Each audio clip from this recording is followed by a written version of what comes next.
Ja järgmine huvitav inimene on meil PÖFFi tegevjuht Kristo Tohver.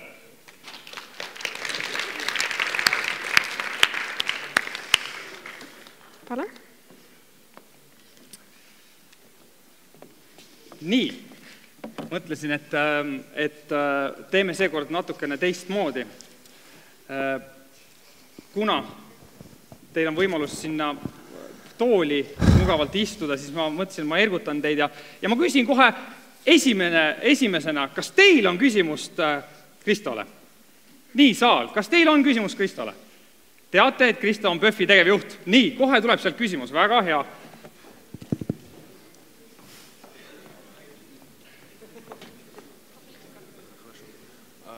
Здравствуйте. А как родилась идея создать такой фестиваль? Nii, kuidas sündis idee sellist festivali korraldada? Aitäh, see oli ka minu esimene küsimus. Nii, palun, Kristo. Aitäh küsimuse eest ja tere kõigile Pimedate ööde filmifestivali poolt. Rõõm on siin olla. Pimedate ööde filmifestival sündis tänaseks 15 aastat tagasi ja sündis sellepärast, et millegi järgi oli puudus. Eestis, kui nõukogude aeg lõppes, oli väga palju kinosid. Igas külas oli oma kino, kus näidati filme ja sellel ajal, kui PÖFF sündis 97. aastal, siis tegelikult oli Eestis alles jäänud vist 6 või 7 kino. Et igal pool pandi neid järjest kinni ja inimestel ei olnud tegelikult enam võimalus kinokultuuriga tutvuda. Eesti filmitööstus oli välja suremas, tehti väga vähe filme kui üldse midagi ja ainuke kino, mida sa said vaadata, oli Soome televisiooni vahendusel mõni Hollywoodi film. Et selles mõttes oli selge vajadus kino ja võib-olla natuke teistsuguse kino järgi. Ja see on sellise vastureaktsioonina PÖFF omal ajal tekkis ja täna on sellest vastureaktsioonist kasvanud välja väga suur rahvusvaheline ettevõtmine. Tahangi küsida, mis on täna PÖFF? PÖFF on täna MTÜ, mittetulundusühing. Ta on tegelikult algusest peale seda olnud, et siin on ka üks hästi suur oluline asi, mis tasub ära märkida, on see, et alati kõike ei pea tegema äriettevõttena. Sa võid teha ka väga suuri asju mittetulunduslikul baasil, et alati eesmärk ei pea olema lõppkokkuvõttes teenitud kasum, vaid eesmärk võib olla ka mingisuguse väärtuse loomine täpselt. Ja MTÜ on selleks väga hea viis, sest et tegelikult võtad ühe sõbra kampa, lood MTÜ ja asud mingit asja tegema. Et selles mõttes võimalusi on. Aga PÖFF on täna 2010. aastal aasta jooksul toimiv ettevõtmine. Meil eelmisel aastal oli vaatajaid erinevatel meie festivalidel ja filmipäevadel kokku pealt üle 100 000 ja me opereerime Eestis 14 erinevas linnas.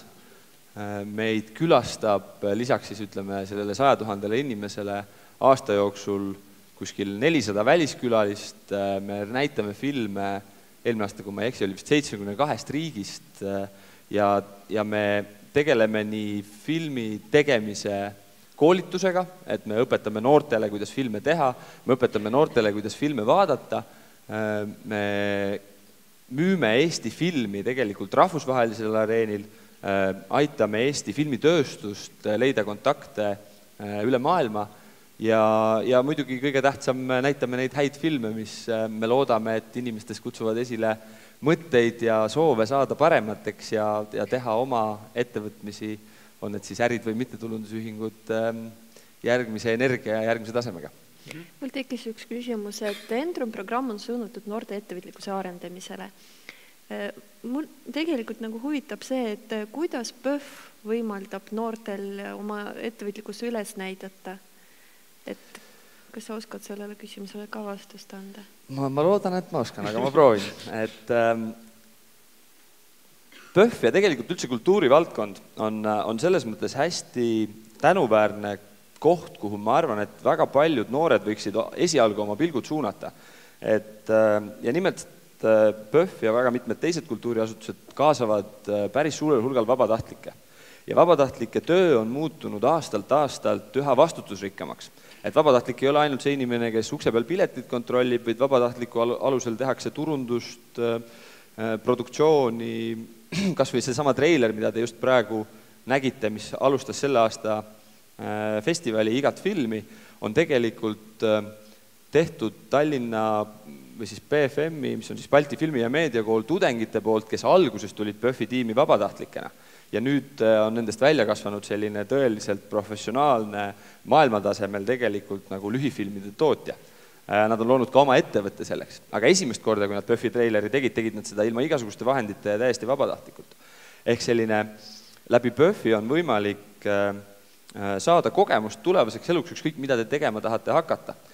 Nii Tallinnas, Tartus kui ka miks mitte siin samas Ida-Virumaal, et PÖFF toimub ka Jõhvis ja Narvas, mis samamoodi otsib pidevalt noori aktiivseid inimesi, kes tahaksid kaasa lüüa ühes või teises valdkonnas, et selline filmifestivali korraldamine tegelikult, seal on väga mitmeid erinevaid valdkondi, kus saate ennast proovile panna, on see siis inimeste juhtimine, näiteks vabatahtlike enda juhtimine, on see turundus, on see müük, on see tehniline produktsioon ja miks mitte ka, ütleme siis kunstipärastamas valdades, ehk siis tegelikult reaalne filmi tegemine ja see küll. See tähendab seda, et ka Ida-Virumaa noored on teretulnud aitama kaasa PÖFFi korraldamisel ja läbiviimisel vabatahtlikena? Absoluutselt. PÖFF on nagu MTÜ, mis toimub aastaringselt, aga PÖFF kui festival, Pimedate ööde filmifestival, toimub üks kord aastas, novembri-detsembrikuus, et praegu nagu sellist aastaringset tegevust meil Ida-Virumaal ei ole, et see on rohkem keskendunud Tallinnale, aga miks mitte näiteks koos mõnede lahedate Ida-Virumaa noortega, kes on tegemistahtmist täis, panna tööle mõni huvitav filmiklubi siinkandis. Et absoluutselt ootame igasuguseid põnevaid ettepanekuid ja üks hea viis meiega kontakti saada on just see, et kui nüüd sügise poole tulevad jälle vabatahtlike kuulutused, et kuidas nagu PÖFFi tiimiga liituda, siis tulla vaadata, mida me teeme ja siis võib-olla sealt juba sellest koostööst edasi arendada ka siin mingeid pikemaajalisemaid protsessi. Ma võib-olla kuritarvitus oma positsiooni kohe küsiks.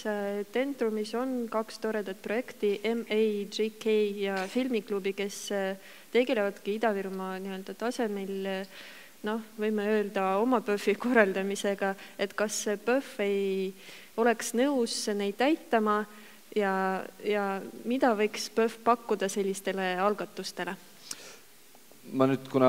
Ma võtsin täna kaasa 2 inimest, Heilika Pikkov, kes on meie Anima filmifestivali juht, kes oli meie Anima filmifestivali juht ja nüüd on dokumentaalfilmide tegija, kes vist räägib teiega ühest dokumentaalfilmi projektist ja see pidi tulema ka Mikk Randström vist, kes pidigi ühte neist projektidest täna siis külalismentorina nagu nõustama, aga kuna ta jäi haigeks, siis võtan mina selle positsiooni, et ma saan teiega vist lähemalt sellest rääkida selles meediaõpitoas, et meedialaboris.